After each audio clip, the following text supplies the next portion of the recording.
O poder da mídia e da narrativa. A grande maioria das religiões do mundo dá muito valor à verdade. Mas e se eu te disser que politicamente, socialmente e até culturalmente, a verdade não é assim tão importante?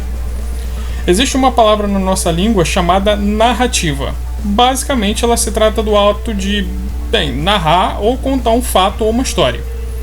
E de forma bem resumida, eu posso te dizer que quando a gente fala de relações sociais, a narrativa tem muito mais poder do que a verdade em si.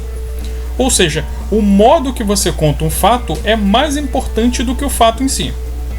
Que isso, Garega? Tá dizendo que mentir é algo bom? Então, o que você fez aí é exatamente o motivo que me fez gravar esse vídeo. Você pegou o que eu disse, interpretou do seu próprio jeito e expôs como sendo algo ruim. Isso, meu amigo, é narrativa. E veja bem, eu não estou dizendo que a verdade não é importante. A verdade é a coisa mais importante do universo. Falando metafisicamente, eu acredito que a verdade é a luz do universo. Se tem uma ideia que faz a gente chegar mais próximo possível de entender o conceito de Deus, é a verdade. As coisas são como são e nada pode mudar isso. Mas exatamente por a verdade ser algo tão forte e poderoso, é que ela é algo muito difícil de se suportar. A verdade dói, ela machuca. Ela mostra como nós somos fracos e falhos. E por isso todos nós, e eu estou me incluindo nisso também, ok? Todos nós nos escondemos e evitamos a verdade. O ser humano é uma criatura emocional. Nós nos deixamos levar pelas nossas emoções e elas nublam e até anulam a nossa capacidade de julgar algo racionalmente. E o brasileiro é um dos povos mais emocionados do mundo.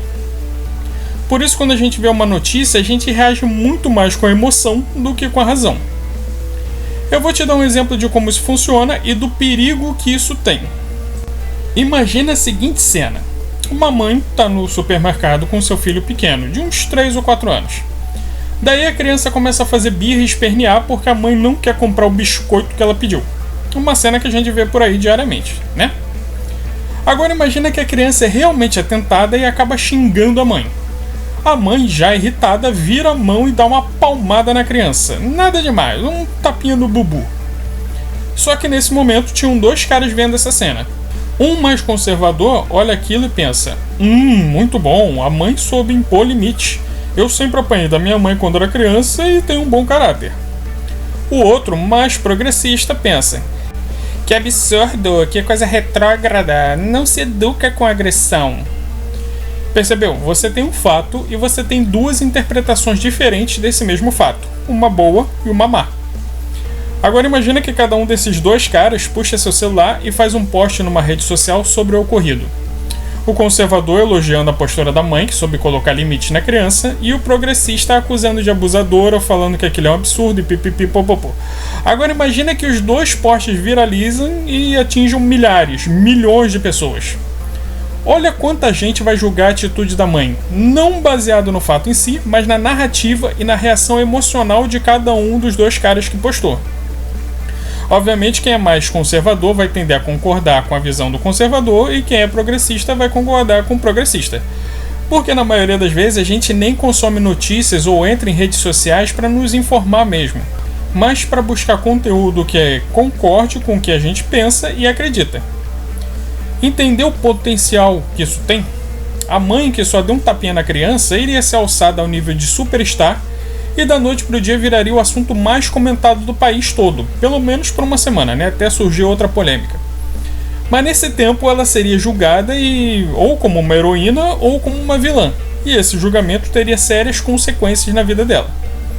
E quantas mil vezes a gente já não viu isso acontecer? Quantas vezes nós nem nos interessamos muito pelo assunto, mas falamos dele só porque todo mundo está falando? E quantos de nós procuram saber o que realmente aconteceu antes de dar opinião?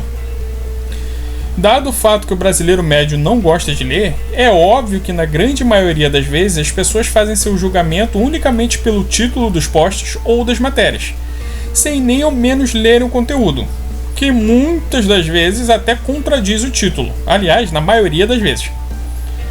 Ou seja, quem detém o poder de divulgar notícias, ou só o título das notícias, detém também um poder enorme sobre o que a população pensa ou deixa de pensar. É um grande erro acreditar que por causa da internet a mídia perdeu sua força. Quer dizer, alguns veículos de mídia, como jornais, revistas e até televisão, realmente perderam muito da sua capacidade de influenciar o público. Mas a mídia, assim como nós, também se adaptou à internet. Eu me lembro que por muito tempo minha página inicial era o UOL ou a página de notícias do MSN. E aí toda vez que eu entrava na internet, bam! Eu era bombardeado por uma infinidade de notícias, quer dizer, narrativas em letras garrafais. Ah, careca, mas eu sou esperto, eu não me deixo influenciar por essas notícias. Primeiro, ok, mas 70 ou 80% do grande público sim, acredita e baseia seus julgamentos em notícias. E o pior, só nos títulos das notícias.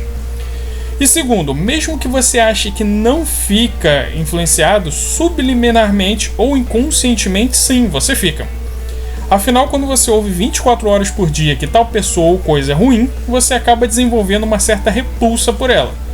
Às vezes nem pela coisa ou pela pessoa em si, mas pelo atrito e conflito que vai vir se você começar a defender. E aí, para evitar estresse, você se cala. Isso é chamado em ciência política de a espiral do silêncio.